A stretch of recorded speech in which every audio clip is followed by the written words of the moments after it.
Hello students, आज हम math wise की बुक 8 का चैप्टर नंबर 7 हम करने जा रहे हैं। तो चैप्टर नंबर 7 जो है ये ज्योमेट्री से रिलेटेड चैप्टर है। इसके अंदर सर्कल्स, ट्रायंगल्स, पॉलीगॉन्स और एंगल्स और पैरेलल लाइंस, इंटरसेक्टिंग लाइंस और ट्रायंगल्स और इन सब चीज़ों का जो है ना वो के से रिलेट करता है ये चैप्टर। इस चैप्टर की पहली जो एक्सरसाइज है वो है एक्सरसाइज 7A। 7A को हम करने जा रहे हैं। तो इसका फर्स्ट क्वेश्चन जो है वो ये कहता है कि find the sizes of the angles denoted by the letters of the alphabets. ये ए बी सी डी जो अल्फाबेट्स दिए हुए लेटर्स दिए हुए हैं, इनके साथ ये एंगल्स को डिनोट कर रहे हैं ये अल्फाबेट्स। मसलन ये एंगल जो है, ये वाला एंगल, ये ए एंगल है, और इसी तरह इस साइड और इस साइड के दरमियान जो एंगल है ये वाला एंगल, ये बी एंगल है। इसी तरह ये सी एंगल है। तो ये एंगल्स को डिफाइन कर रहा है। ओके, तो जो एंगल इस अल्फाबेट्स दिए हुए हैं, हमने सिर्फ इन अल्फाबेट्स की जो वैल्यूज है उनको हमने इधर फाइंड करने की कोशिश करनी है। ओके स्टूडेंट्स, तो ये आपको एक चीज मैं बताऊं कि ये स्ट्रेट लाइन जो होती है, कोई भी स्ट्रेट लाइन, जैसे ये एक स्ट्रेट लाइन है, तो अगर इसके ऊपर यहाँ एक पॉइंट लगा दिया जाए तो ये इस पॉइंट के गिर्द ये जो एंगल बनता है, इस एंगल को कहते हैं 180 डिग्री। और अगर इसी तरह एक सर्कल हो हमारे पास, अगर ये इसका सेंटर हो सर्कल का, तो यहाँ से लेकर और यहाँ तक का जो एंगल बनेगा ये है 180 डिग्री। सेम वही जो मैंने अभी इधर बताया। और जो रिमेनिंग हाफ सर्कल है नीचे वाला, वो भी 180 डिग्री। ओके, या इसको यूं कह सकते हैं कि अगर हम इस सर्कल को ऐसे सेंटर से काट दें तो चार पीस इसके बन जाएंगे। तो हर पीस जो है 90 डिग्री और 90 डिग्री और 90 डिग्री और 90 डिग्री का होगा। तो 90 90 180। तो ये देखें, ये ऊपर वाला हाफ सर्कल 180 डिग्री हो गया और नीचे वाला हाफ सर्कल ये भी 180 डिग्री हो गया। तो टोटल सर्कल जो होता है वो होता है 360 डिग्रीज का। पूरा सर्कल 360 डिग्रीज का। ओके, अब यहाँ पर अगर हम एंगल्स को देखें, ये ए बी सी डी, तो ये एक कंप्लीट ऐसे एक सर्कल कंप्लीट हो रहा है ऐसे गोल। तो ये ओवरऑल तो ये 360 डिग्री है। अब इंटरसेक्टिंग जो लाइंस होती हैं उनके साथ इशू ये होता है कि जैसे ये एक लाइन जा रही है और ये लाइन इसको इंटरसेक्ट कर रही है। जहां पर इंटरसेक्ट दो लाइनें करती हैं वहां पर चार एंगल्स जनरेट होते हैं। एक एंगल उसने हमें दे दिया है, ये 110 डिग्री का एंगल है। तो ये लाइन जो है ये इसके पैरेलल है। जो एंगल इस लाइन के साथ ये चार बनेंगे वो ही इसके साथ चार बनेंगे। ये जो इधर हम साइन देख सकते हैं, ये वाला साइन, ये एरो का साइन और ये भी एरो का साइन, ये सिंगल एरो, इसका मतलब है ये लाइन और ये लाइन आपस में पैरेलल हैं। ओके, तो अगर ये एंगल 110 का है तो बी एंगल जो सिंपली ये हमारा 110 डिग्री का हो जाएगा, क्योंकि ये एंगल और ये एंगल सेम है। क्योंकि ये पैरेलल लाइन, एक पैरेलल लाइन जिस बिहेवियर से इस लाइन को काट रही है, दूसरी पैरेलल लाइन सेम उसी बिहेवियर से उसको काटेगी। तो ये अगर लाइन 110 डिग्री बना रही है तो ये वाला एंगल भी 110 का ही होगा। बी एंगल जो है ये तो गिवन है, सीधा सीधी बात। ओके, अब एक बात और होती है कि इस क्वाड्रेंट का जो एंगल होता है वो नीचे उसके अपोजिट क्वाड्रेंट का भी वही सेम एंगल होता है। तो इसका मतलब है अगर बी का जो एंगल है, जो बी एंगल है, वो सिमिलरली वही सी एंगल है, तो सी भी फिर 110 डिग्री ही हो जाएगा। ओके, अच्छा, अगर हमारे पास अब बी पता चल गया हमें कि 110 डिग्री है, तो मैंने आपको बताया था कि अगर एक स्ट्रेट लाइन जो होती है उसके सेंटर में अगर एक पॉइंट लगा दिया जाए और उधर ऐसे हम एंगल मेजर करना शुरू कर दें, इधर से 1 2 3 और 180 तक वो एंगल जाते हैं। एक स्ट्रेट लाइन का जो एंगल होता है 180 डिग्री होता है। जैसे यहाँ भी मैंने बताया था कि यहाँ से शुरू किया तो यहाँ तक 90 और यहाँ से फिर ऑनवर्ड दोबारा यहाँ तक 90 और 90 टोटल 180 डिग्री, यानी हाफ सर्कल जो होता है 180 डिग्री। तो ये लाइन जो है इस पॉइंट के ऊपर, ये जो पॉइंट गिवन है ये वाला, इस पॉइंट के ऊपर ये 180 डिग्री बना रही है। अगर ये 110 डिग्री है तो ए एंगल जो हमारा होगा वो होगा जी 180 डिग्री माइनस 110 डिग्री। तो ये हमारे पास आ गया 70 डिग्री।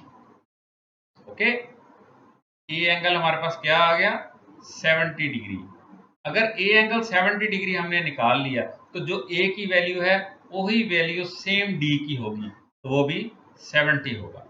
ओके, क्योंकि अपोजिट एंगल्स इंटरसेक्ट जब दो लाइनें करती हैं तो अपोजिट एंगल्स सेम होते हैं। जो एंगल ये बन रहा है वही, जो ए बन रहा है वही डी होगा, जो बी बन रहा है वही सी होगा। ओके, तो ये हमने इसके सारे एंगल्स फाइंड कर लिए। ओके, इसके बी पार्ट की तरफ चलते हैं हम। बी पार्ट के अंदर वो कहता है कि ये एंगल जो है ना हमारे पास गिवन है, ये है 115 डिग्री। इस लाइन को अगर हम थोड़ा सा आगे को एक्सटेंड करें तो 180 डिग्री हो गया।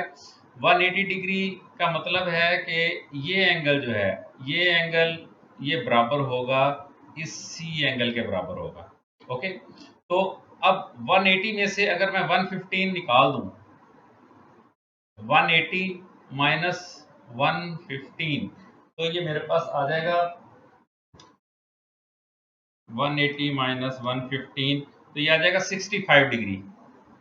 ओके, ये एंगल आ गया 65 डिग्री।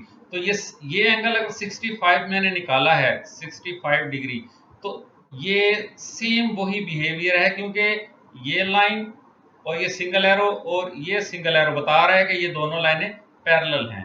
अच्छा, ये डबल एरो और ये डबल एरो और ये डबल एरो ये बता रहा है कि ये तीनों लाइनें भी पैरेलल हैं, यानी ये लाइन इसके पैरेलल है, या यूं कह लो ये वही लाइन चलती जा रही है, और ये लाइन जो है ये आपस में पैरेलल है। ओके, तो ये सिंगल एरोस बता रहे हैं कि ये इसके पैरेलल है। तो ये अगर 65 बन रहा है तो सी का एंगल जो है ये भी ऑटोमेटिकली 65 डिग्री हमने फाइंड कर ली। ओके, अच्छा, अब आपको एक और बात बताऊं कि कोई भी किसी भी पैरेललोग्राम या किसी भी स्क्वायर, ये अगर एक स्क्वायर शेप है हमारे पास फर्ज करो, या रेक्टेंगुलर शेप है, उसका ये एंगल ए एंगल इसे कहते हैं, और ये एंगल बी एंगल, ए और बी एंगल का अगर सम करें तो वो भी 180 होगा। A plus B is equal to 180। और इसी तरह अगर सी और ये डी एंगल हो तो सी प्लस डी भी 180 ही होगा। और पूरी कोई भी चार साइडों वाली चीज हो, 1 2 3 4 साइडों वाली, उसके तमाम एंगल्स जो होते हैं वो उसका सम जो होता है वो 360 डिग्री होता है। Okay, A B C D. तो अगर हमारे पास ये 65 डिग्री आ गया तो उसके, और ए अगर मैं इसको ए कह दूं और इसको मैं सी एंगल कह दूं, तो ए और सी एक साइड पे लाई करें, जैसे ए और बी एक साइड पे लाई कर रहे थे, तो ए और सी 180 में से अगर मैं 65 निकाल दूं तो मेरे पास ए एंगल आ जाएगा।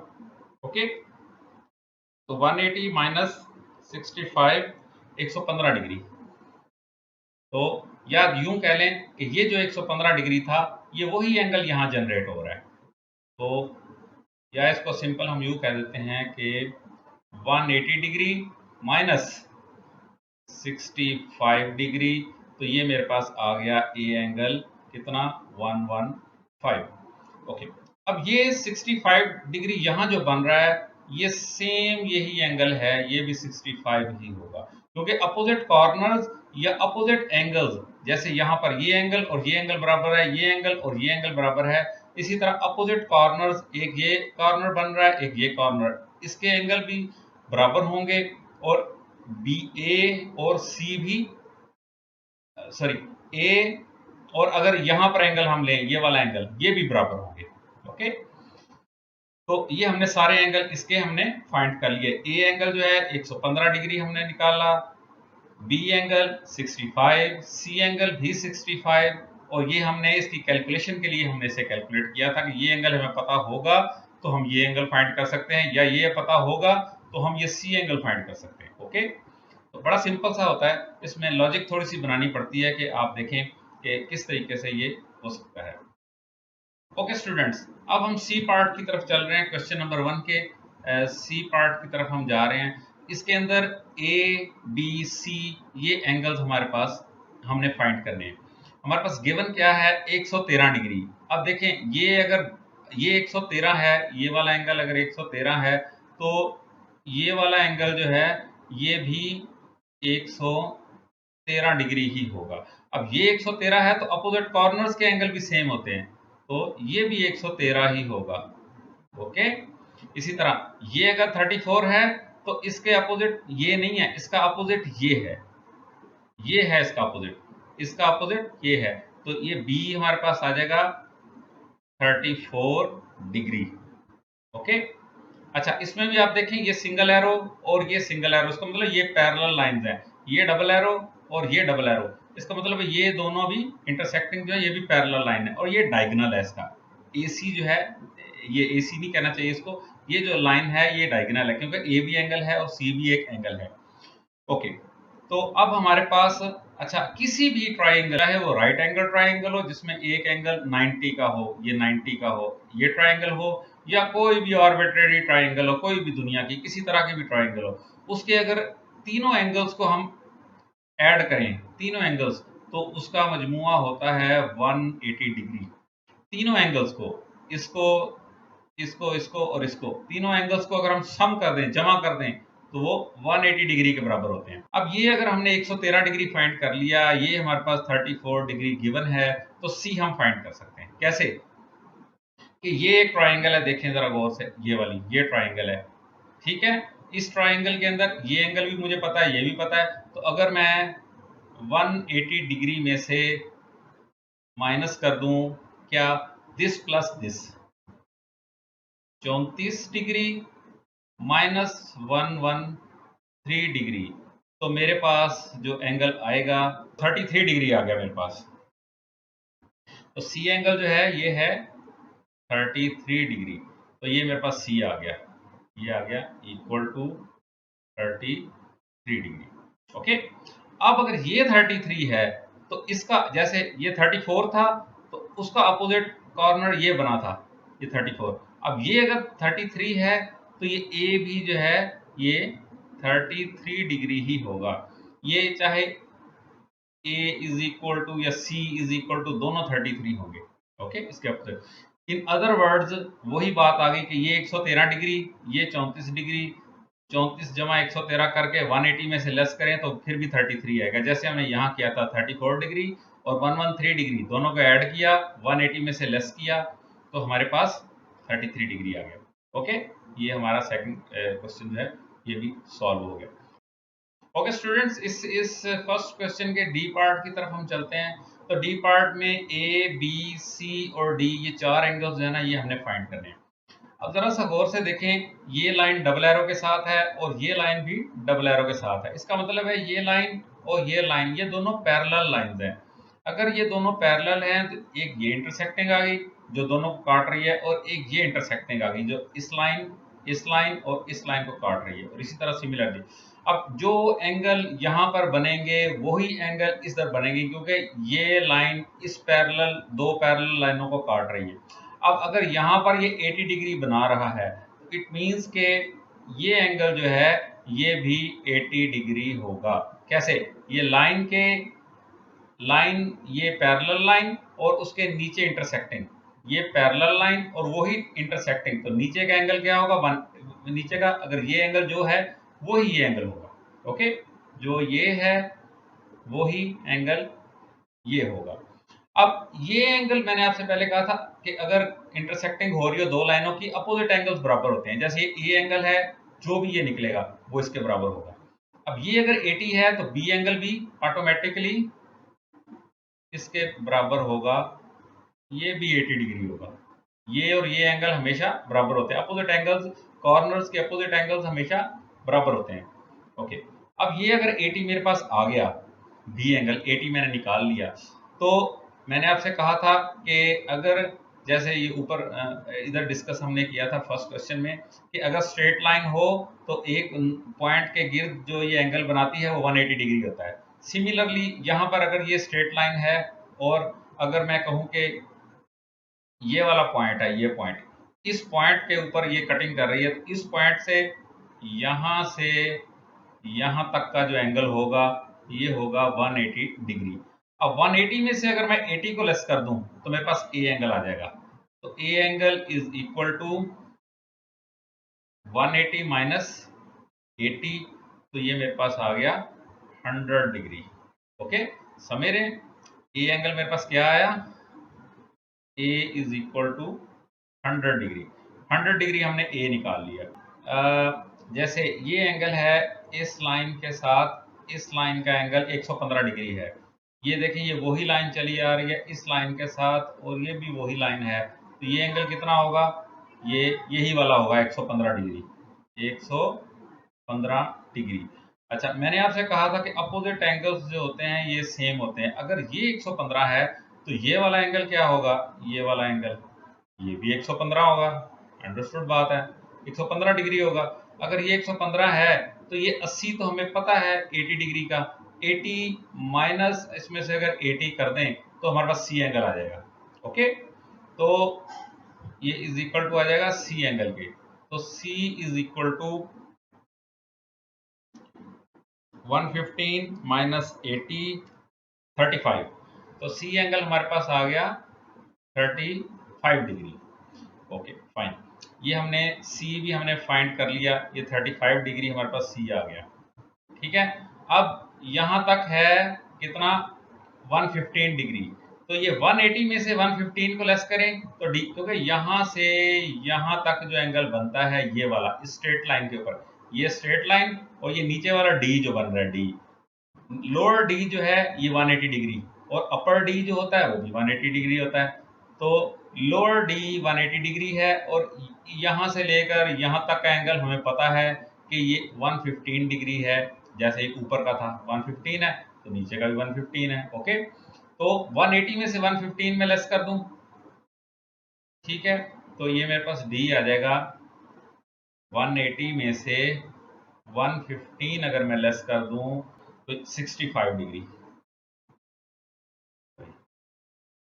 65 डिग्री। तो डी एंगल मैंने फाइंड कर लिया 65 डिग्री। ठीक है, तो ये 180 डिग्री में से यहां तक का एंगल मुझे पता है वो इसके बराबर है, 115 के बराबर है, क्योंकि ये इंटरसेक्शन हो रही है, जो एंगल यहां जनरेट होगा वही नीचे जनरेट होगा। तो ये 115 है तो ये वाला भी 115 ही होगा, 115। तो ये टोटल क्या है, यहां तक क्या होगा 180, 180 में से इस 115 को निकाल दो तो पीछे ये डी रह जाएगा मेरे पास, तो वो डी 65 डिग्री मेरे पास आ गया। अच्छा ओके, अब चेक, क्रॉस चेक करने के लिए हम ये कर सकते हैं 80 और सी क्या निकला हमारा 35 और डी हमारा क्या निकला 65, इन तीनों को अगर जमा करें तो ये 180 होना चाहिए। इसके सारे एंगल हमने फाइंड कर लिए। ओके, नेक्स्ट पार्ट की तरफ चलते हैं। ओके स्टूडेंट्स, हम इसके ई पार्ट की तरफ, ई पार्ट को करने लगे हैं क्वेश्चन नंबर 1 के। तो इसके अंदर क्या है हमारे पास गिवन, पहले ये देखें हमने फाइंड क्या करना है, सी बी ए और डी, यानी ए बी सी और डी, ये चार एंगल हमने फाइंड करने हैं। अच्छा, अब ये सिंगल एरो लाइन, ये भी सिंगल एरो लाइन, इसका मतलब है ये दोनों लाइनें पैरेलल हैं। अच्छा, ये डबल एरो लाइन और ये भी डबल एरो लाइन, इसका मतलब है ये दो लाइनें भी आपस में पैरेलल हैं। जो बिहेवियर ये लाइन जनरेट करेगी सेम वही बिहेवियर इन दो लाइनों के साथ या किसी भी एंगल के साथ ये लाइन जनरेट करेगी जो ये जनरेट करेगी।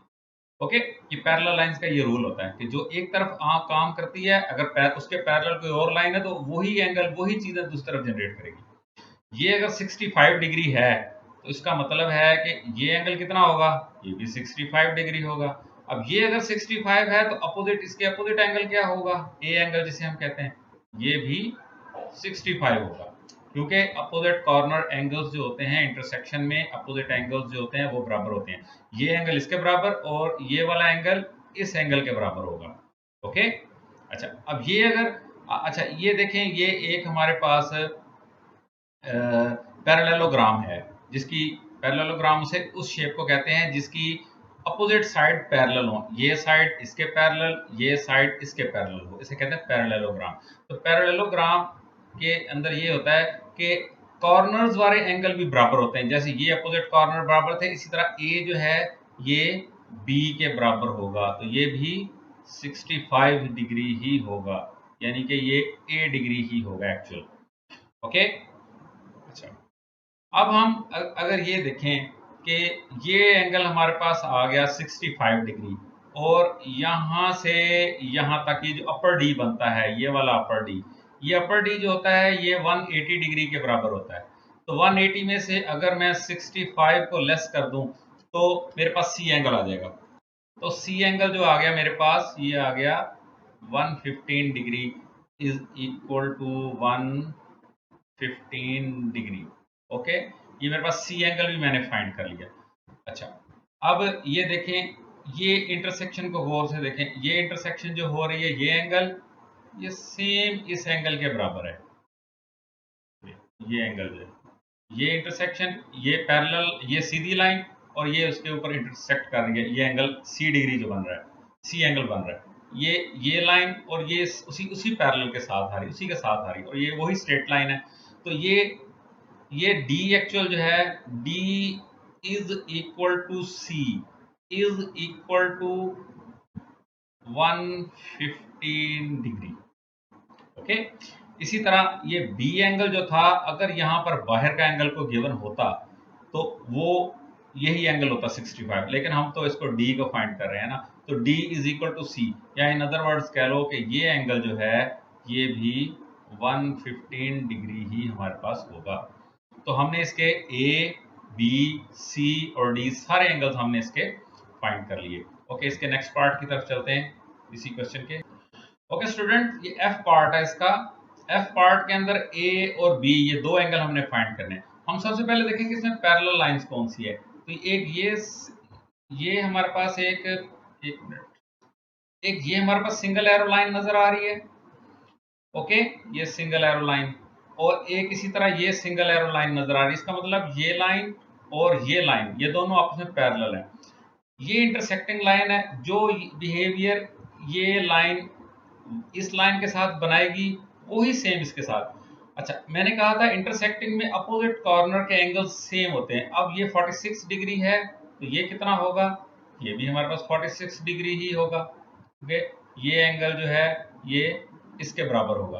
अच्छा, अब जरा गौर से देखें, इस लाइन को ये लाइन इंटरसेक्ट कर रही है, 46 डिग्री बना रही है। इस लाइन को वही लाइन इंटरसेक्ट कर रही है, तो ये एंगल क्या होगा, ये भी वही 46 डिग्री ही होगा। तो यहां से तो हमने बी एंगल जो है ये हमने फाइंड कर लिया कि जो एंगल ये बन रहा है वही एंगल ये बन रहा है। और ये कैसे लिया हमने कि अपोजिट एंगल्स बराबर होते हैं इंटरसेक्शन में, अपोजिट कॉर्नर एंगल्स, ये एंगल इसके बराबर होगा, ये वाला एंगल इसके बराबर होगा। ओके, तो ये 46 हमने फाइंड कर लिया। अच्छा, अब ए एंगल की बारी है, तो अब ये एंगल जो है वो सेम ए एंगल होना चाहिए। अच्छा, मैंने आपसे कहा था कि अगर यहाँ पर मैं एक नुक्ता लगा दूं और यहाँ से एंगल शुरू करूं और यहाँ तक, तो ये एंगल कितना होगा, ये होगा 180 डिग्री। ये देखें ना, ये स्ट्रेट लाइन है, ये स्ट्रेट लाइन है, और ये इसका सेंटर पॉइंट है। ये एंगल वही है, स्ट्रेट लाइन के ऊपर कोई भी स्ट्रेट लाइन, चाहे वो किसी भी एंगल के ऊपर हो, चाहे वो नीचे को हो, ऊपर को हो, सीधी हो, स्ट्रेट हो, खड़ी लाइन हो, जैसे मर्जी हो, उसके ऊपर कोई भी हम डी शेप जहां बनती है ना, डी शेप जो होती है वो होती है 180 डिग्री के बराबर। तो ये डी बन गया एंगल, डी 180 डिग्री। अब ये वाला एंगल उसने दे दिया हमें 138 डिग्री। ये फाइंड करने के लिए मैं क्या करूंगा कि 180 माइनस 138, तो मेरे पास ये एंगल आ जाएगा। ओके, इसे कैलकुलेट मैं अभी कर लेता हूँ। ये 180 माइनस 138, तो 42 डिग्री मेरे पास आ गया, 42 डिग्री। ये एंगल मैंने निकाल लिया 42 डिग्री, ये नीचे वाला एंगल, ये वाला एंगल। ओके, ये 42 अगर है इस लाइन के साथ ये एंगल, तो इस लाइन के साथ और सेम उसी इंटरसेक्शन लाइन के साथ ये एंगल जो है ये भी 42 डिग्री ही होगा। ओके, तो ये मैंने ये एंगल फाइंड करके ये एंगल फाइंड कर लिया। ये 138 गिवन था, इसका डी कंप्लीट किया, 180 हो गया। 180 में से 130 को मैंने लेस किया, तो पीछे ये 42 डिग्री रह गया। ये वाला एंगल जो था 42 डिग्री मैंने फाइंड किया। अब जो एंगल ये बन रहा है सेम वही एंगल ए एंगल है हमारा, तो वो भी 42 सेम उसके बराबर होगा। ओके ओके स्टूडेंट्स, इसके हम क्वेश्चन नंबर 1 के जी पार्ट की तरफ जाते हैं। जी पार्ट को अगर हम देखें तो इसमें ए, बी और सी ये तीन एंगल हमसे मांगे हैं।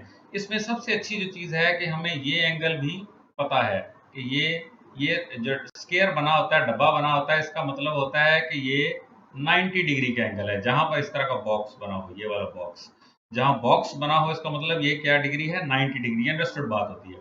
ओके, तो अब ये 90 है, तो ये भी 90 होगा, वही लाइनें हैं, ये देखें ना, ये पैरेलल लाइन है।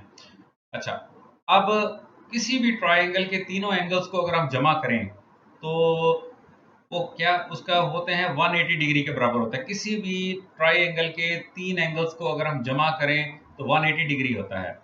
180 डिग्री अगर है, ये 90 है मुझे पता है 90 डिग्री, और ये 48 डिग्री है।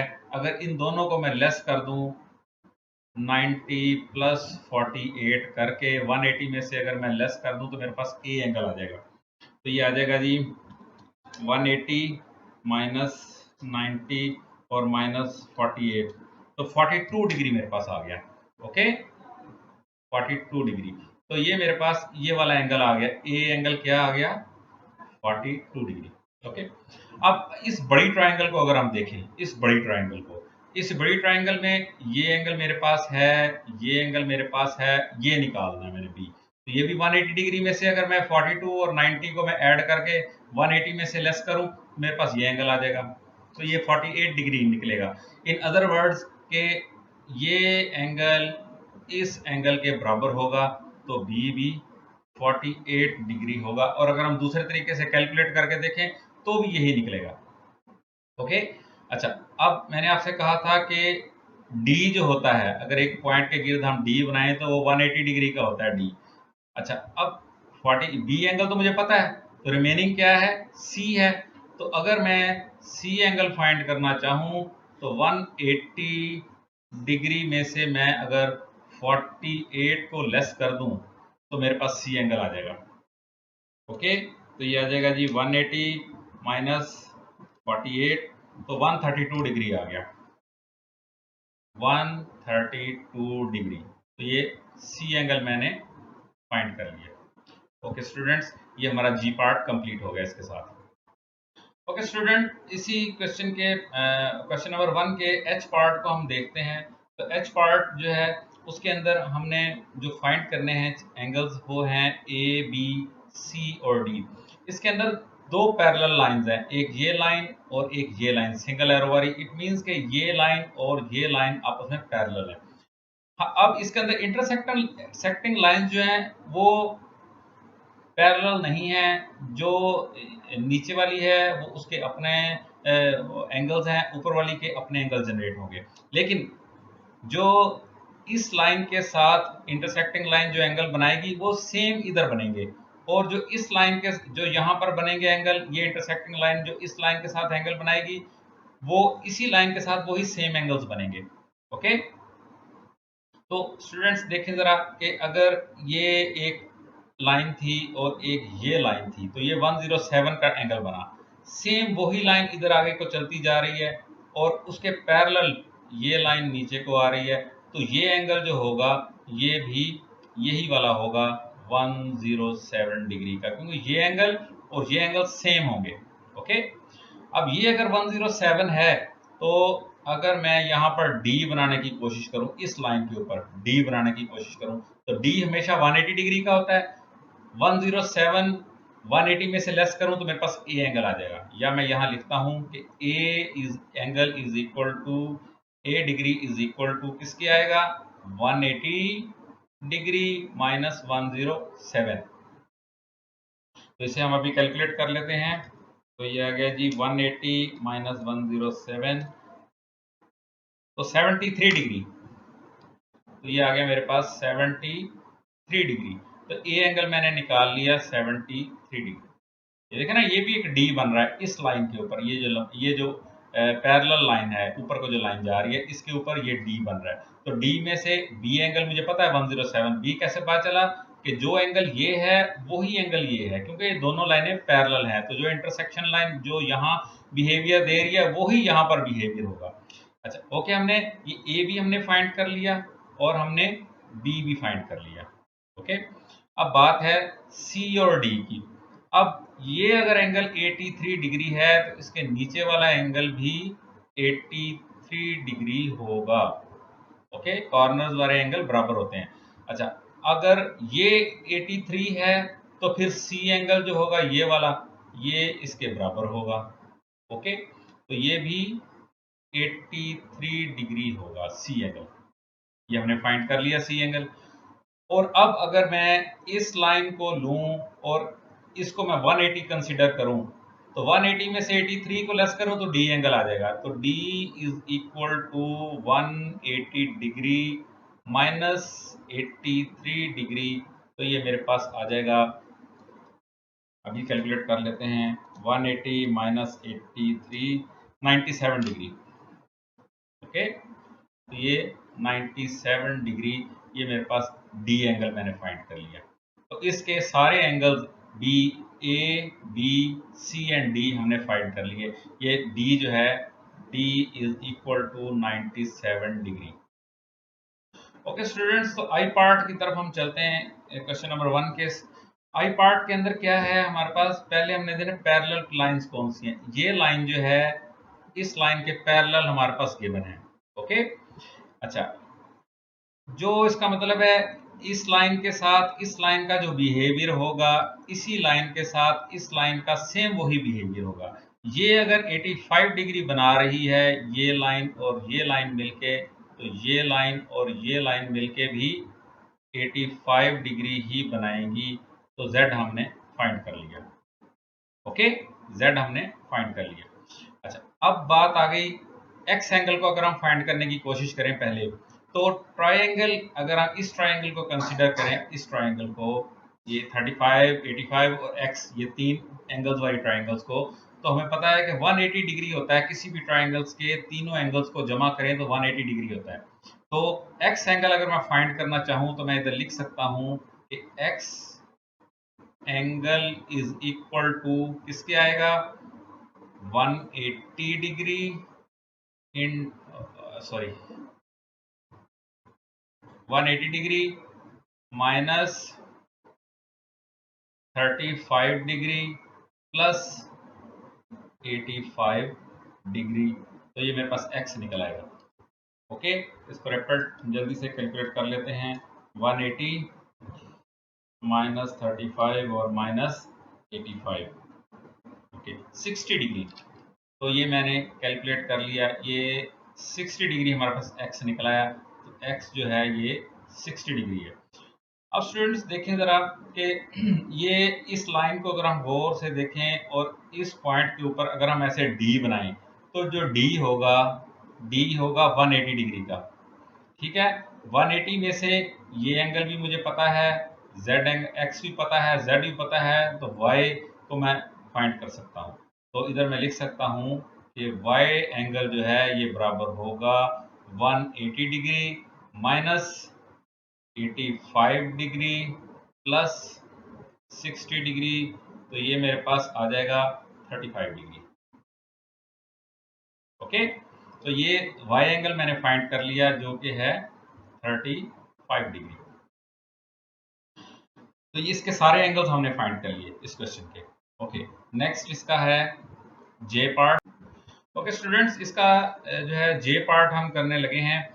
जे पार्ट के अंदर हमने ये देखना है कि ये लाइन जो है ये इस लाइन के पैरेलल है और ये डॉटेड लाइन जो है ये इन दोनों के पैरेलल है। ओके, ये तीनों लाइनें एक दूसरे के पैरेलल हैं।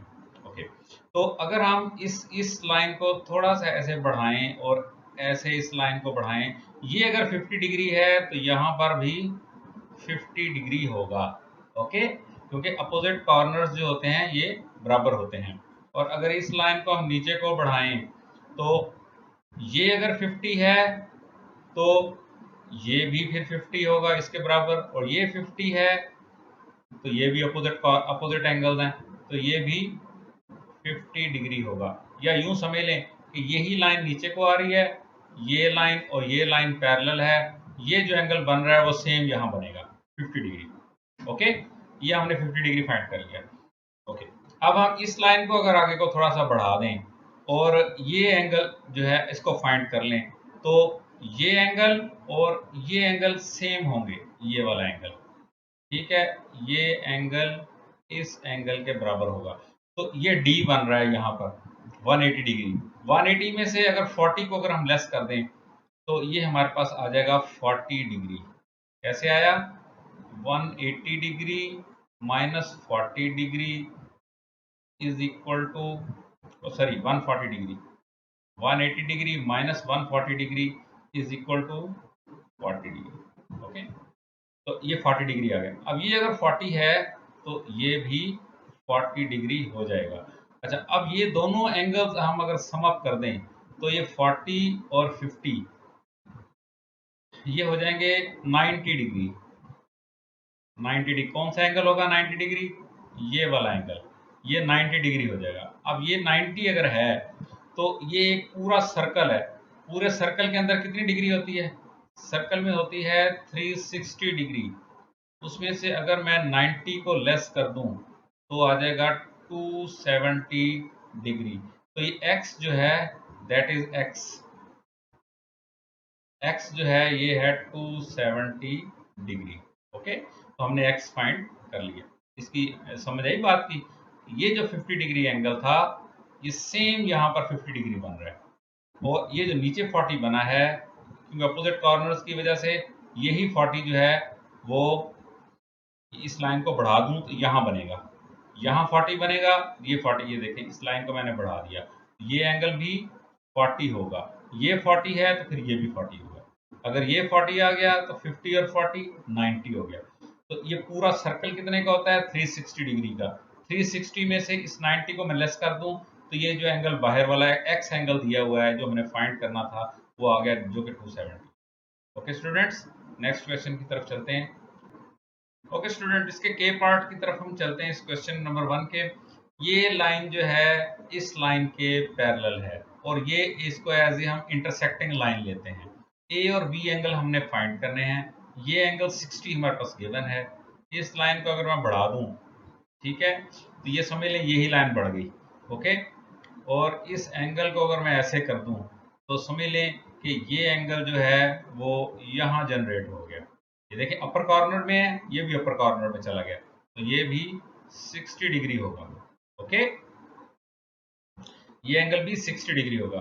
अब अगर ये 60 है तो बी एंगल भी 60 डिग्री ही होगा।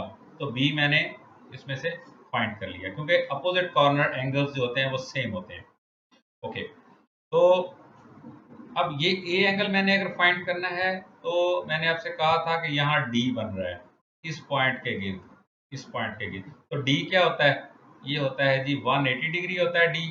ठीक है, ए एंगल मैं फाइंड करने जा रहा हूँ तो 180 में से अगर मैं 60 लेस कर दूं तो पीछे ए एंगल रह जाएगा। तो -60 अगर मैं इसमें से कर दूं तो ये आ जाएगा 120 डिग्री। तो ए एंगल जो मैंने फाइंड किया ये है 120 degree is equal to A angle. Okay, तो ये हमने एक पार्ट इसका सॉल्व कर लिया। ओके स्टूडेंट्स, इसका एल पार्ट है, लास्ट पार्ट क्वेश्चन नंबर 1 का, इसको हम सॉल्व करने जा रहे हैं। ओके, ये इसमें ए बी और सी एंगल्स हमने फाइंड करने हैं। अब ये देखिए 3 लाइनें हैं, ये वाली लाइन, ये वाली लाइन और ये वाली लाइन, ये तीनों आपस में पैरेलल हैं। इसका मतलब है इंटरसेक्टिंग लाइन जो इसके साथ बिहेवियर करेगी, इस लाइन के साथ जो एंगल बनाएगी वो ही एंगल इस लाइन के साथ बनेंगे। ओके, इसको अगर मैं लाइन को बढ़ा दूं तो ये एंगल भी इस एंगल के बराबर होगा 70 डिग्री। ओके, ये 70 डिग्री होगा। ओके, तो अगर ये 70 है और यहाँ पर मेरा डी बन रहा है 180 डिग्री का, तो ए एंगल जो निकल आएगा, A angle is equal to 180 degree minus 70 degree, तो ये आ जाएगा 110 डिग्री। ओके, तो ए एंगल मेरा है 110 डिग्री। अच्छा स्टूडेंट्स, अब ये 75 डिग्री है, तो ये एंगल जो बनेगा, क्योंकि ये दोनों पैरेलल लाइंस हैं, ये इंटरसेक्टिंग लाइन जो एंगल यहाँ जनरेट करेगी यहाँ पर भी वही 75 डिग्री ही जनरेट करेगी। अगर ये 75 डिग्री है और ये एंगल मेरा यहाँ से ये डी बन रहा है इस लाइन के ऊपर, इस लाइन के ऊपर ये मेरा डी बन रहा है, तो डी में से अगर मैं 75 को लेस कर दूं तो मेरा बी एंगल आ जाएगा। तो B degree is equal to D होता है 180 डिग्री के बराबर और -75 डिग्री, तो ये मेरे पास आ जाएगा 105। Okay, 105 degree. तो ए ये बी एंगल जो है मेरा ये आ गया 105 डिग्री। अब बी एंगल अगर 105 है तो सी भी सेम वही एंगल है, तो ये भी 105 डिग्री ही होगा। देखे ना, वही पैरेलल लाइंस और वही एक ही इंटरसेक्टिंग लाइन आ रही है, जो एंगल यहाँ जनरेट करेगी वही एंगल यहाँ जनरेट होगा। तो यहाँ पर हमने बी एंगल को कैलकुलेट किया 105, तो इधर भी सी भी 105 ही होगा। ओके ओके स्टूडेंट, ये चैप्टर नंबर 7 की 7A एक्सरसाइज है। इसका हम क्वेश्चन नंबर 2 शुरू करने जा रहे हैं। ये एक पैरेललोग्राम गिवन है हमारे पास। पैरेललोग्राम वो होती है जिसकी अपोजिट साइड जो हो वो पैरेलल हो, यानी ये साइड इसके पैरेलल और ये वाली साइड इस साइड के पैरेलल होगी, इसे पैरेललोग्राम। तो इसमें ए पार्ट में वो कहता है कि इसके जो एंगल्स हैं वो हमने पैरेललोग्राम के एंगल्स फाइंड करने हैं। तो एंगल, एक एक्स एंगल और एक 3x एंगल, ये हमारे पास उसने फाइंड करने के लिए दिए हुए हैं। हमने ये एंगल्स फाइंड करने हैं और बी पार्ट में साइड्स फाइंड करनी है। ओके, तो ए पार्ट हम इसका शुरू करते हैं। ए पार्ट इसका, ए पार्ट के अंदर है। अब हमने पहले डिस्कस किया है क्वेश्चन नंबर 1 के अंदर कि कोई भी पैरेललोग्राम हो उसके अगर एक तरफ के दो एंगल्स गिवन है, मतलब एक एंगल ये और एक इसकी बात नहीं हो रही, ये तो बराबर होंगे, ये एंगल और ये एंगल बराबर होंगे। लेकिन अगर एक साइड के एंगल, एडजेसेंट एंगल, ये एंगल और ये एंगल, इन दोनों को हम सम करें तो 180 डिग्री होगा। और अगर चारों एंगल्स को हम सम कर दें, इसको इसको इसको और इसको, तो ये 360 डिग्री के बराबर हो जाएंगे। तो हमारे पास ये दो एंगल्स उसने फाइंड करने के लिए कहे हैं, तो हम इनको अगर सम करें, यानी हम x प्लस 3x अगर हम करें तो ये होगा जी 180 डिग्री के बराबर। ओके, इसमें से x की वैल्यू हम फाइंड कर सकते हैं, तो ये x प्लस 3x हो गया जी 4x is equal to 180 degree.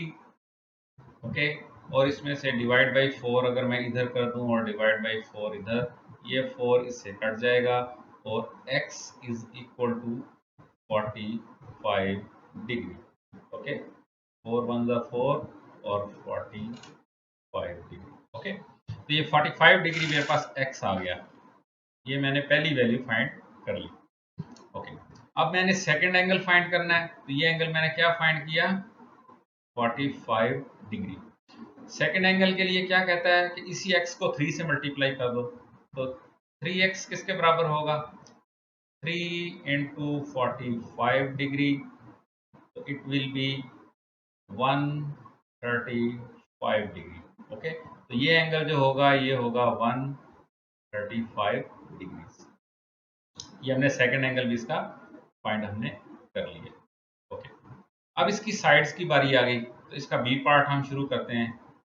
अब बी पार्ट के अंदर मसला ये है कि एंगल्स का साइड्स के साथ कभी कोई रिलेशन नहीं होता, चाहे वो कोई भी शेप हो, चाहे वो पैरेललोग्राम हो, चाहे वो ट्रायंगल हो, चाहे वो पेंटागन हो, चाहे कोई भी पॉलीगॉन हो, उसका साइड्स के साथ कोई एंगल्स का रिलेशन नहीं होता। एंगल्स अपनी जगह डिफाइन होते हैं और साइड्स अपनी जगह, यानी इसी एंगल्स के साथ एक बहुत बड़ी पैरेललोग्राम भी बन सकती है और एक छोटी सी पैरेललोग्राम भी बन सकती है।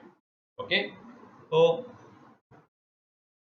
हम इसकी जो गिवन वैल्यूज हैं हम उसे इधर लिखते हैं पहले, कि पहले क्या है 5x माइनस 9 हमारे पास गिवन है, ये वाली साइड। ओके, ये वाली हमने इसमें से हम इस क्वेश्चन में सिर्फ कर ये, और दूसरी साइड जो है ना वो है 3x प्लस 2। इस क्वेश्चन में हम सिर्फ ये कर सकते हैं कि हम x की वैल्यू जो है वो हम डिफाइन कर दें। अगर से इधर मैं x 0 पुट कर दूं, तो अगर मैं at x is equal to 0, अगर मैं 0 पुट कर दूं तो ये वैल्यू क्या बन जाएगी, 0 इंटू 5 माइनस 9। ओके, तो ये बन जाएगी 0 minus 9 is equal to minus 9। अब माइनस 9 जो है वो एग्जिस्ट नहीं करता फिजिकली नंबर, क्योंकि हमारी जो भी मेजरमेंट्स होती हैं वो सारी की सारी मेजरमेंट्स प्लस में होती हैं। नेगेटिव साइन जो है ये इमेजिनरी वैल्यूज को शो करता है, हम रियल वैल्यू से निकल जाते हैं, कभी भी नेगेटिव वैल्यूज फिजिकली एग्जिस्ट नहीं करती, तो इसलिए 0 हम पुट नहीं कर सकते।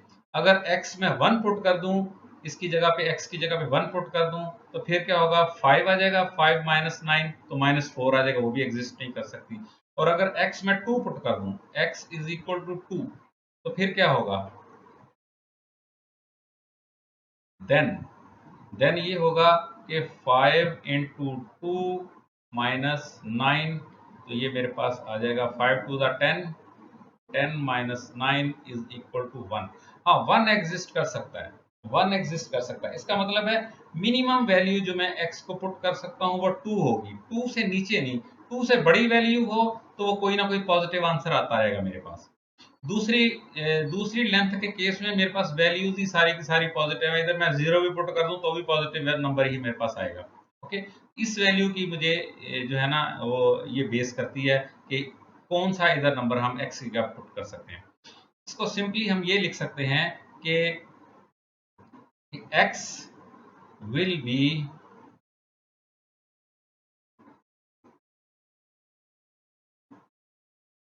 greater than 2, ग्रेटर देन और इक्वल टू। तो हम इसको यूं लिखेंगे, x will be greater than or equal to 2। Okay, तो ये इसका आंसर होगा कि x की हम जो मर्जी वैल्यू इसके अंदर पुट कर दें, लेकिन या वो 2 होगी या वो 2 से बड़ी होगी, तो हमारी ये पैरेललोग्राम की हम साइड्स कोई भी निकाल सकते हैं। क्योंकि मैंने आपसे पहले कहा क्वेश्चन के अंदर कि ये कभी भी बेस नहीं करता कि जो एंगल होते हैं वो साइड्स के ऊपर बेस करते हैं। साइड्स कुछ भी हो सकती है, इसी साइज की पैरेललोग्राम छोटी सी भी बन सकती है, माइक्रो भी बन सकती है, और इसी साइज और यही पैरेलल इसी शेप की पैरेललोग्राम जो है वो एक बहुत बड़ी जॉइंट पैरेललोग्राम भी बन सकती है। तो हमने सिर्फ x की वैल्यू को डिफाइन करना था कि x क्या होना चाहिए मिनिमम, और मैक्सिमम आप x कुछ भी रख सकते हैं, चाहे 1000 रख दें, चाहे 1 बिलियन रख दें, 1 मिलियन रख दें, जो मर्जी आप x की वैल्यू पुट कर दें तो आपके पास उसी रेशियो से ये वैल्यूज निकल आएंगी यहाँ पर। तो अगर हम x2 पुट करें तो हमारे पास ये साइड जो है 1 निकल आएगी, और अदर साइड जो है वो निकल आएगी 3 into 2 plus 2 is equal to 3 to the 6 plus 2 is equal to 8। तो अगर एक साइड हमारे पास 1 है तो दूसरी साइड हमारे पास 8 आ जाएगी, ये साइड 8 हो जाएगी, ये साइड 1 हो जाएगी। इसी तरह अगर x की वैल्यू हम 3 पुट करें, 5 पुट करें, कुछ भी पुट करें, तो ये वैल्यूज भी उसी हिसाब से कम ज़्यादा होती रहेंगी। Okay, thank you. Okay student, इसी एक्सरसाइज 7A का हम क्वेश्चन नंबर 3 करने जा रहे हैं।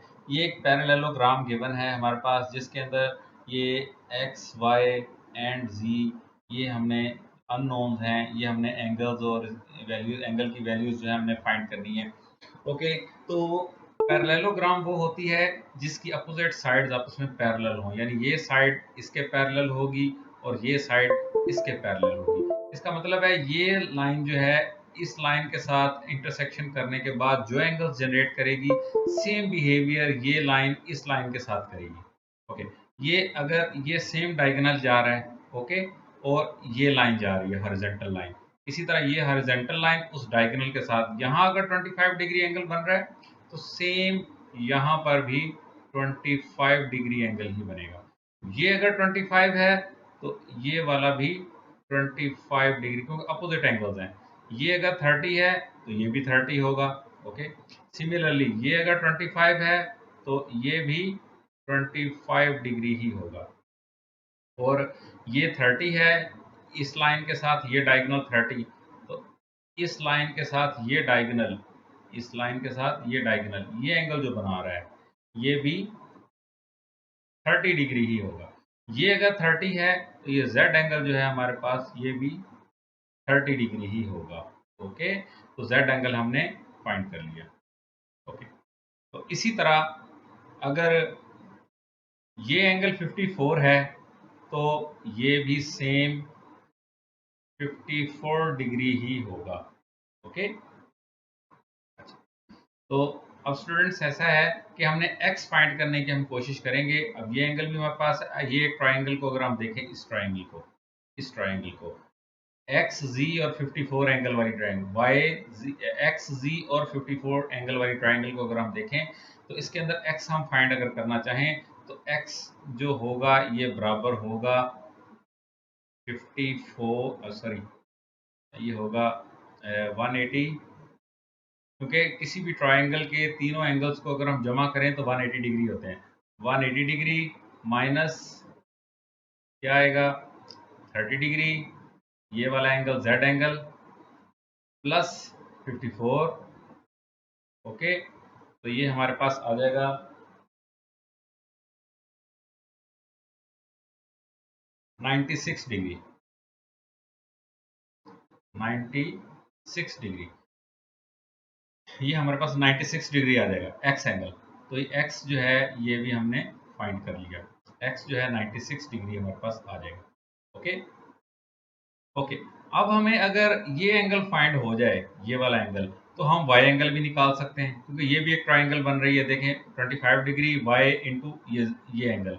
अब ये एंगल हम फाइंड कर लें तो हम वाई भी निकाल सकते हैं। ये एंगल कैसे फाइंड होगा कि इस लाइन के ऊपर ये देखें ये डी बन रहा है और ये उस डी का सेंटर है, ये डी बन रहा है। इस डी में डी जो होता है ये, इसको मैं ओ एंगल इसको कह लें कि ये ओ एंगल जो है, ओ एंगल जो होगा ये किसके बराबर होगा, ये भी 180 डिग्री माइनस 54 डिग्री। अगर मैं उसमें से लेस करूं तो ये 126 डिग्री आ जाएगा। तो इसका मतलब है ये एंगल जो है ये 126 डिग्री हमारे पास है। अब ये एंगल हमारे पास है 25 भी है, तो वाई हम फाइंड कर सकते हैं। तो वाई डिग्री एंगल जो होगा वो हमारे पास होगा सेम उसी तरह जिस तरह हमने एक्स फाइंड किया था। तो ये आ जाएगा जी 25 प्लस 126। ओके, तो ये हमारे पास एंगल आ जाएगा 29 डिग्री। 29, तो ये y हमने फाइंड कर लिया, x हमने फाइंड कर लिया, y भी फाइंड कर लिया, z भी हमने फाइंड कर लिया। तो ये y आया था 29 डिग्री। ओके, तो स्टूडेंट्स जब पैरेलल लाइंस हमारे पास गिवन हो तो जो बिहेवियर एक लाइन दूसरी लाइन के साथ कर रही होती है इंटरसेक्शन के वक्त, वो सेम दूसरी जगह पर वही, जैसे यहाँ पर 25 डिग्री बन रहा है तो सेम यहाँ 25 बनेगा, तो इधर भी 25 बनेगा। यहाँ 30 बन रहा है सेम इधर 30 बनेगा, इधर भी 30, अपोजिट एंगल्स, इधर भी 30 बन जाएगा। अब ये 30 हमारे पास आ गया, तो ये 54 जो था इसको हमने 30 को ऐड किया और 180 में से लेस किया, x आ गया। सिमिलरली ये हमारे पास इधर d बन रहा था, इस लाइन के ऊपर, इस AC डायगोनल के ऊपर d बन रहा था, उसमें से 54 हमें पता था, 180 में से हमने लेस किया तो 126 डिग्री हमारे पास आ गया ये वाला।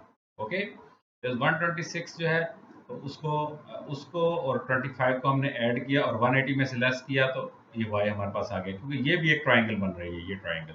तो किसी भी ट्राइंगल के तीनों एंगल्स को जमा करें 180 डिग्री होता है। Okay, thank you. Okay student, इसी एक्सरसाइज 7A का क्वेश्चन नंबर 4 हम सॉल्व करने जा रहे हैं। क्वेश्चन नंबर 4 जो है वो है O is the centre of the given circle with diameter 30। तो डायमीटर का मतलब है कि यहाँ से यहाँ तक का जो डिस्टेंस है, ये वाला डिस्टेंस, इस पॉइंट से इस पॉइंट का डिस्टेंस जो है ये 30 सेंटीमीटर है। यहाँ उसने क्वेश्चन में मार्क भी किया हुआ है। ओके, अच्छा, कहता है ओपी पॉइंट, जो ओपी जो लाइन है वो है 39 सेंटीमीटर। ये ओ है और ये पी, ये वाली लाइन, ये लाइन जो है ये कितनी है 39 सेंटीमीटर। ओके, और हमने पी ए लाइन फाइंड करनी है, ये पी ए ये लाइन हमने फाइंड करनी है और इसे हम कह देते हैं ये एक्स है। ओके, अच्छा, अब ये चूंकि पी ए एक टेंजेंट बन रहा है सर्कल के साथ, तो टेंजेंट के साथ हमेशा 90 डिग्री, ये बॉक्स जो है ये शो कर रहा है कि ये 90 डिग्री है, ये 90 डिग्री शो कर रहा है। अब 90 डिग्री जहां आ जाए ट्राइंगल के अंदर, ये ट्राइंगल बन रही है उसके अंदर ये एक्स वाली साइड हमें फाइंड करनी है। ये देखें ना, find the length of the P A, ये पी ए ये वाली लेंथ जो है ये हमने फाइंड करनी है। जहां पर ऐसी सिचुएशन आ जाए 90 डिग्री ट्राइंगल हो तो वहां पर हम पैथागोरस थ्योरम जो है वो हम इस्तेमाल कर सकते हैं, पैथागोरस थ्योरम।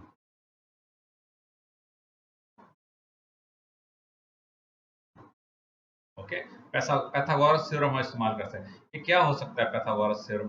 अगर हमारे पास राइट एंगल ट्राइंगल हो, ये देखें, ये एक सॉरी, अगर हमारे पास एक राइट एंगल ट्राइंगल हो, राइट एंगल ट्राइंगल उसको कहते हैं जिसका एक साइड जो होती है वो 90 डिग्री की हो। अगर हमारे पास ये ट्राइंगल हो तो इसको हम उसकी कहेंगे ये बेस है, इसे कहेंगे ये इसका परपेंडिकुलर है, और इस लाइन को जो सबसे लंबी होती है इसे हम कहेंगे ये इसका हाइपोटेन्यूज है। ठीक है, तो हाइपोटेन्यूज का स्क्वायर जो होता है, एच का जो स्क्वायर होता है वो बराबर होता है परपेंडिकुलर का स्क्वायर प्लस बेस का स्क्वायर। ओके, ये फार्मूला हम यूज करके इसकी ये परपेंडिकुलर वाली साइड हम फाइंड कर सकते हैं। ओके, तो इसको नाम हम दे, इसके नाम, इसकी वैल्यूज हम पुट कर देते हैं। अब ये हाइपोटेन्यूज है, इस ट्रायंगल के अंदर सबसे लेंथी जो है जिसकी वैल्यू दी हुई है हमें 39। अच्छा, अब आप कहेंगे कि ये ओ ए जो है इसकी वैल्यू हमारे पास गिवन नहीं है। ओ ए बेसिकली रेडियस है इस सर्कल का, तो डायमीटर जब हमें दिया हुआ है 30, तो इसका रेडियस क्या होगा 15, उसका हाफ होगा, आधा, यानी कि सेंटर से सर्कल की बाउंड्री तक का जो फासला है 15 होगा। तो ये हम इसको बेस कह देंगे। ओके, तो ये हमारे पास गिवन है 15, और ये हमने फाइंड करना है। परपेंडिकुलर कह लें इसको, एक्स कह लें इसको, कुछ भी कह लें। ओके, तो अब इसके अंदर हम वैल्यूज पुट कर देते हैं। तो सबसे पहले क्या आ जाएगा, 39 का स्क्वायर इज इक्वल टू, ये p को हम x कहते हैं, x का स्क्वायर प्लस 15 का स्क्वायर। ओके, तो इसमें से x चूंकि हमने फाइंड करना है, इस 15 को हम उधर ले जाएंगे, उधर जाके माइनस हो जाएगा, तो ये आ जाएगा जी x square is equal to 39 का स्क्वायर माइनस 15 का स्क्वायर। इधर प्लस था, उधर जाके माइनस हो गया, 39 के साथ ये माइनस आ गया। ओके, अब इन दोनों के अगर हम वैल्यूज अगर हम इसकी फाइंड करें तो इसकी वैल्यू आ जाएगी, इसका स्क्वायर 39 का जो स्क्वायर है ये होगा 1521 माइनस ये आ जाएगा 225। ओके, और ये इक्वल टू जा रहा है एक्स स्क्वायर के, एक्स स्क्वायर। अब इसको हम माइनस करते हैं, तो ओके, ये हमने इसको 1521 माइनस 225, इसको अगर हम माइनस करेंगे तो ये आ जाएगा 1296, 1296। अब चूंकि ये हमें x की वैल्यू फाइंड करनी है, या हमें p की परपेंडिकुलर की वैल्यू कह लें, या पी ए की वैल्यू कह लें, ये हमने फाइंड करनी है, तो हम इधर लिख दें, हम इसका दोनों साइड का अगर अंडर रूट ले लें तो ये स्क्वायर हमारे पास खत्म हो जाएगा। तो ये आ जाएगा जी x इज इक्वल टू 1296 का जो स्क्वायर अंडर रूट अगर हम लें वो आएगा 36 सेंटीमीटर। ओके, और ये इक्वल टू किसके होगा, यहाँ पर क्वेश्चन में जो है ये वैल्यू जो मांगी है P A. Okay, P A इसका आंसर है। सिमिलरली ये नेक्स्ट क्वेश्चन है हमारे पास गिवन, तो इस क्वेश्चन के अंदर, इस क्वेश्चन को अगर हम देखें तो यहाँ पर फिगर के अंदर इसकी वैल्यू सही दी हुई है। क्वेश्चन नंबर 5 है, इसकी वैल्यूज ठीक दी हुई हैं कि ये परपेंडिकुलर वाली साइड 16 सेंटीमीटर और हाइपोटेन्यूज वाली साइड जो कि सबसे बड़ी होती है, और ये एक राइट एंगल ट्राइंगल है ये भी, क्योंकि टेंजेंट जो होता है हमेशा परपेंडिकुलर होता है। टेंजेंट इसके जो गिवन रेडियस होता है, या जो परपेंडिकुलर इसके सर्कल के रेडियस को परपेंडिकुलर होता है हमेशा टेंजेंट, तो ये राइट एंगल बनेगा यहाँ पर। और 24 वाली साइड सबसे लंबी होती है जिसे ओ एक्स कहते हैं। अब यहाँ पर एक्स ओ या ओ एक्स जो है ये 16 दिया है, ये बुक का एक थोड़ा सा फॉल्ट है, और एक्स वाई को उसने 24 कहा हुआ है। एक्चुअल में ये वैल्यू जो है ये इधर आनी चाहिए, और ये 16 की वैल्यू जो है ये इधर आनी चाहिए। ओके, ये मिसप्रिंट लगता है बुक के अंदर हुआ। तो इसी तरह जैसे इस ट्रायंगल को हमने देखा था, सेम उसी तरीके से अगर हम इस ट्रायंगल को भी देखें तो ये भी एक राइट एंगल ट्राइंगल है जिसके अंदर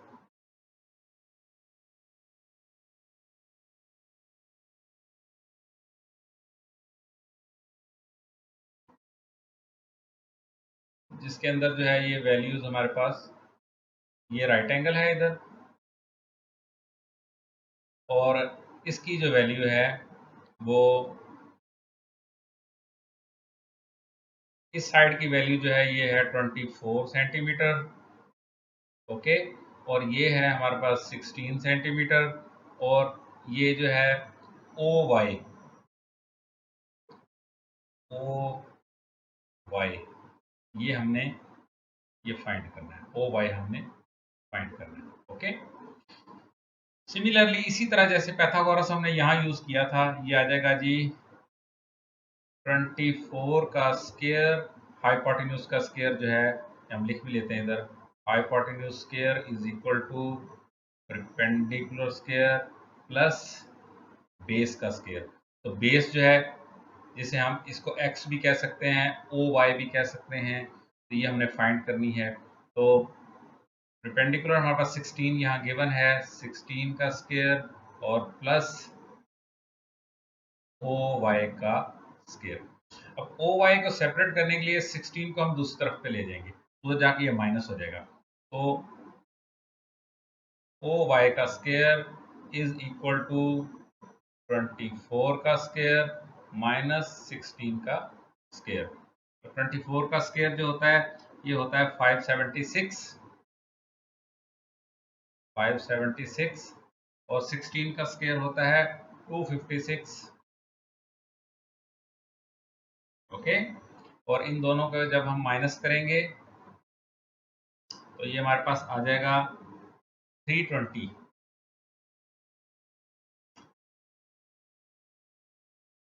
ओ वाई का स्क्वायर। बोथ साइड्स हम अंडर रूट ले लेंगे, अंडर रूट लेने से ये स्क्वायर जो है ये खत्म हो जाएगा और हमारे पास इधर रह जाएगा O Y is equal to, अब 320 का स्क्वायर अगर हम लें तो ये आता है 17.88 सेंटीमीटर, और यही इसका आंसर है। ओके, तो इसके अंदर हमने देखा है कि ये 24 वाली साइड थी जो ये है, 16 वाली साइड थी जो ये है, और ये थर्ड साइड जो ओ वाई वाली है वो ये ओ वाई वाली साइड है जो हमने फाइंड करनी थी, जिसको हमने ओ वाई का नाम दिया था। Okay, thank you.